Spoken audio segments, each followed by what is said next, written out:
परमार्थ साधन के लिए आश्रम जीवन की क्या प्रासंगिकता है, इसकी शास्त्रीय मान्यता का कृपया उल्लेख करें। इस विषय में आप अपना स्वानुभव बताएं। आश्रम जीवन महापुरुषों के द्वारा, सिद्ध महापुरुषों के द्वारा संचालित किया गया है, निर्मित है। एक गृहस्थ आश्रम है जो स्वतः युगों से चला आ रहा है।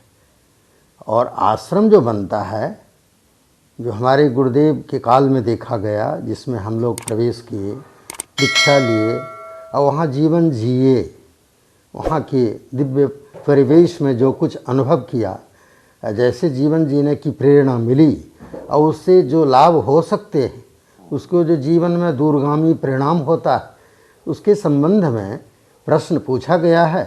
जिज्ञासुओं के लिए यह प्रश्न जानने योग्य है और जो उसमें जीवन व्यतीत किए हैं, उनके हृदय में इस सत्य का उद्दीपन हुआ है, सत्य का ज्ञान हुआ है कि वह जीवन क्या है।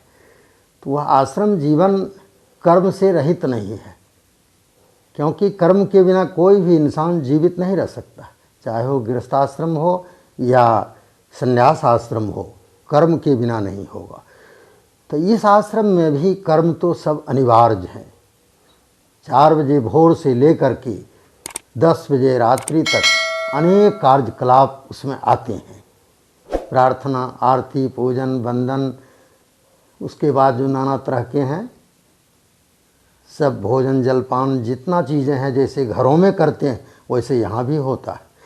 सबका मकसद इतना ही होता है कि वहाँ हम अपने स्वभाववश करते हैं, यहाँ गुरुमति के अनुसार करते हैं। यहाँ एक गुरु का अनुशासन हमारे आगे है, एक गुरु की मूर्ति हमें दिख रही है और वो गुरु जीवंत है, प्रबुद्ध है। वह गुरु आसक्तियों को त्याग कर चुका है, ज्ञान की मूर्ति है वह गुरु।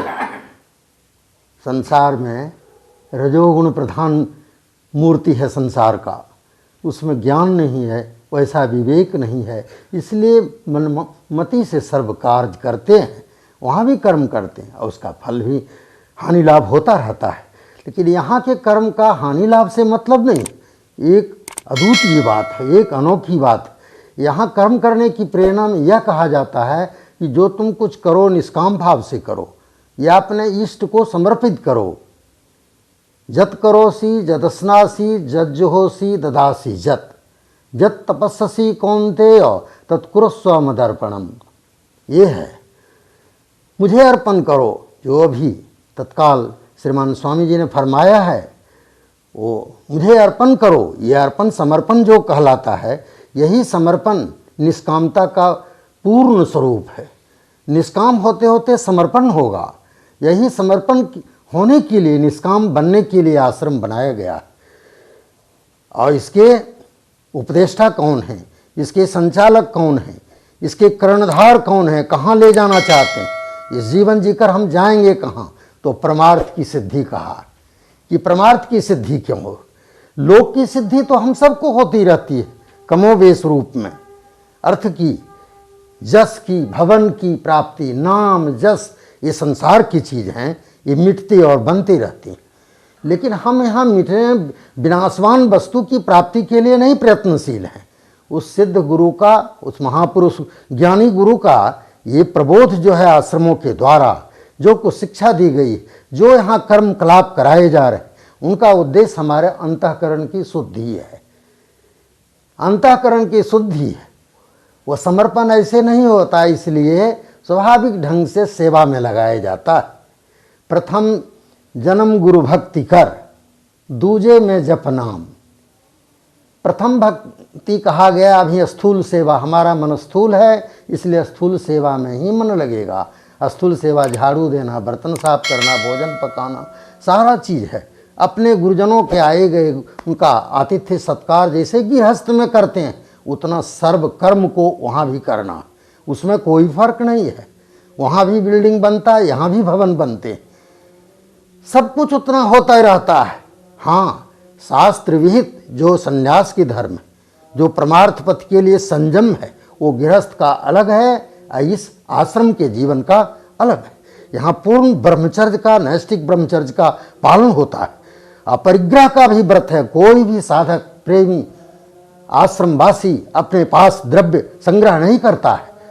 जो कुछ भी संग्रह रहता है वो ज्ञात महापुरुष के समक्ष नोन रहता है कि इतना है चीज, सब अलग अलग अपने नहीं केंद्रित अपरिग्रह वृत्ति का अनुसरण करेगा। यह शास्त्र भी कहता है शिष्य का जो गुण होना चाहिए, शिष्यत्व धारण करते समय जिन गुणों की आवश्यकता हो, शिष्य में वो गुण नहीं हो तो गुरुत्व प्राप्त नहीं होगा।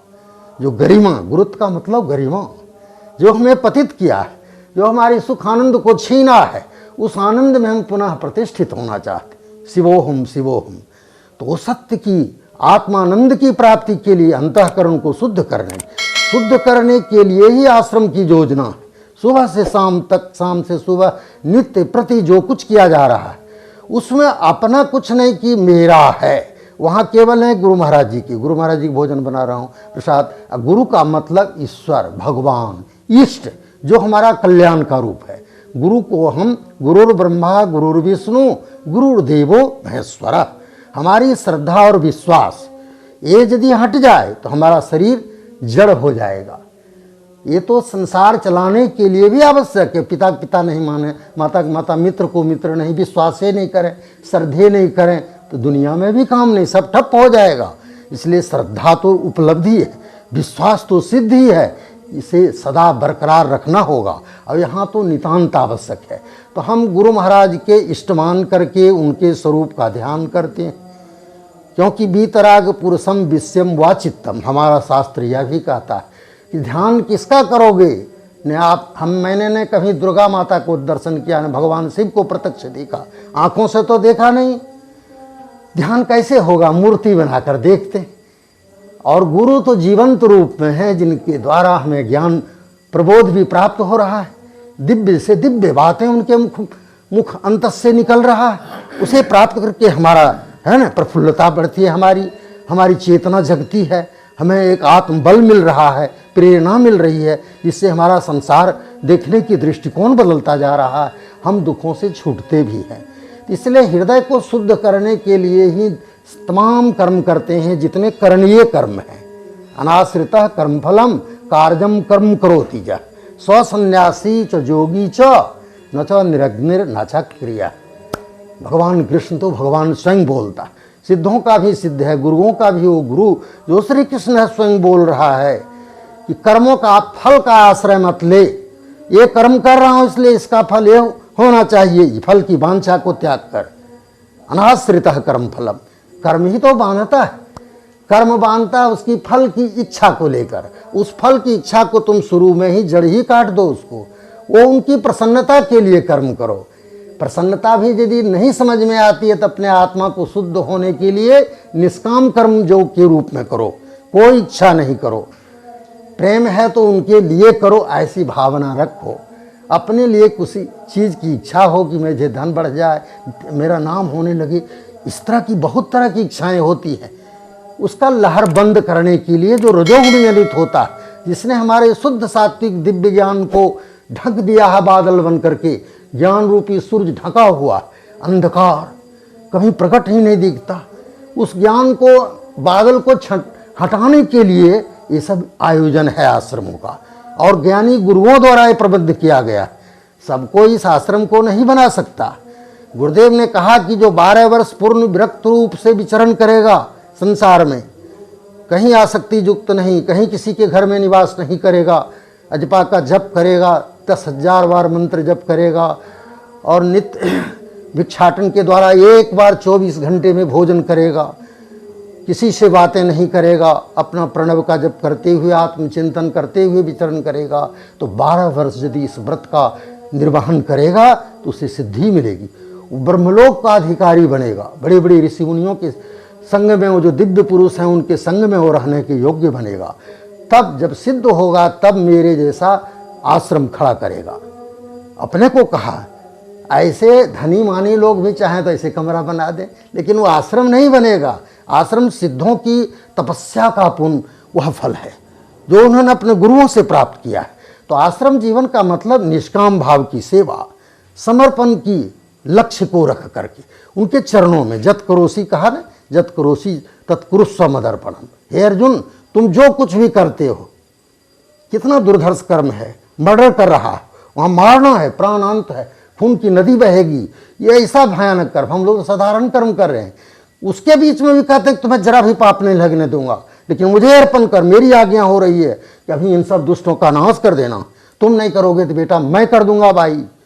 मैं काल रूप से बढ़ा हुआ इसीलिए दिखा तुझको कि मैं नाश करने में प्रवृत्त हुआ हूँ, मेरा तुम यंत्र बन, सहयोग दे मुझे।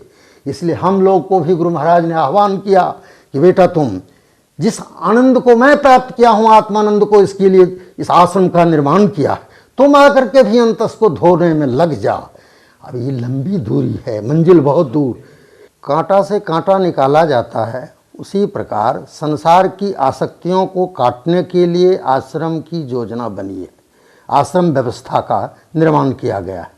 उन ज्ञानी गुरु लोगों ने, महापुरुषों ने इसको इसी रूप में बनाया कि तुम अभी कैलाश पर जाकर तप नहीं कर सकते, तुम्हारी कुव्वत नहीं है, सामर्थ्य, वहाँ रह नहीं पाओगे, न सिद्धि पा सकोगे, यज्ञ भी तुम नहीं कर सकते, और भी तुम करने में अभी लाचार हो, न योग की बड़ी बड़ी सिद्धियों की बात तुम योगाभ्यास करके भी उस तत्व को नहीं पा सकते।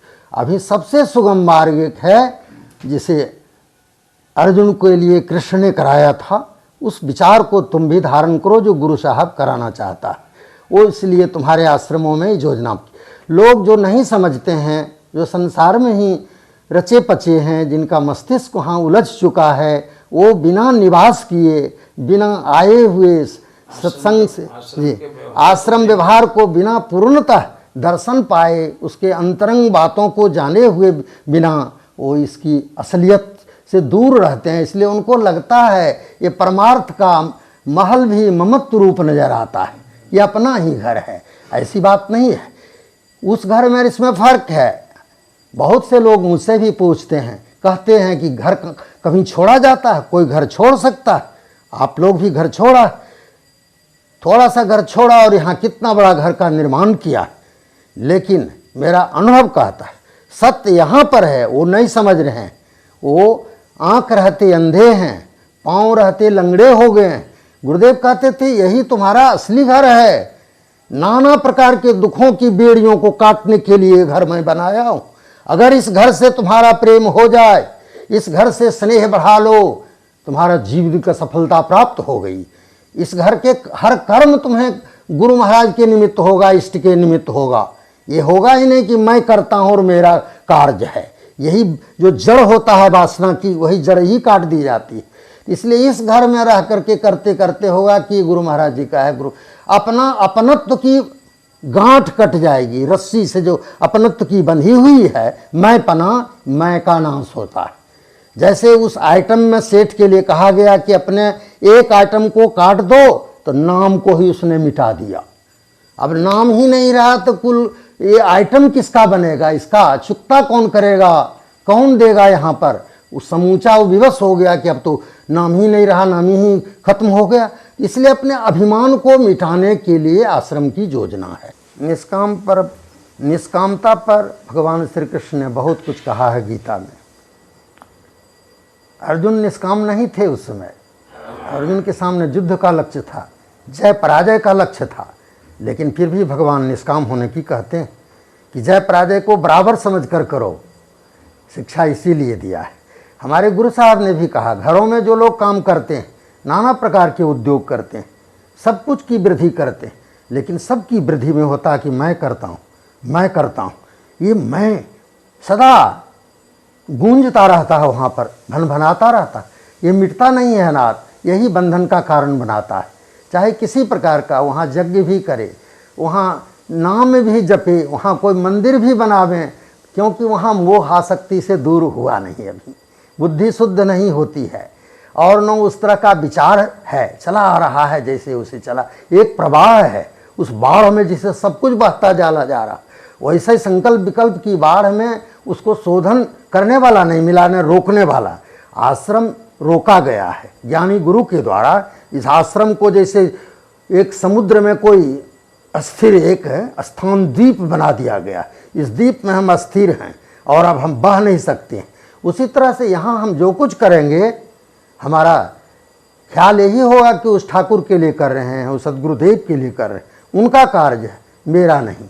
उस ईश्वर के निमित्त कर रहे हैं, अपना कोई स्व नहीं यहाँ पुष्ट होगा, इसलिए निष्कामता की श्रेणी में आएगा। यहाँ के सर्व कर्म सर्व सेवा सुबह से शाम तक दिन प्रतिदिन की, अगर कहीं बन भी गया फिर भी वो निष्काम हो जाएगा, कि वहाँ सकामता का प्रश्न ही नहीं है। यहाँ कोई पेमेंट नहीं है कि आपको पेमेंट, लेकिन यहाँ की सेवा का बहुत बड़ा मूल है, सेवा की बहुत बड़ी कीमत है।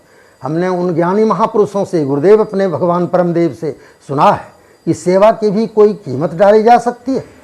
सेवा तो अनमोल है। हो सकता है कि एक बार झाड़ू लगाने की सेवा से अरबों को आपको दिया जा सकता है, तुम्हें अरबों दिया जा सकता है।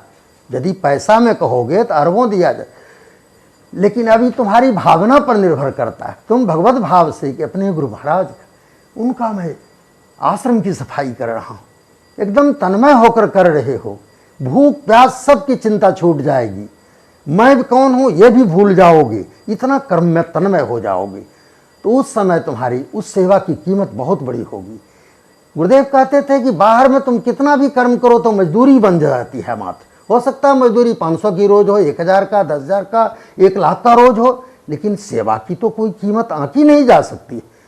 ऐसा भी हो सकता है कि यही एक बार सेवा करने की कीमत तुम्हें अरबों में दिया जा सकता है, या कोई भी तुम बना रहे हो भगवान के निमित्त।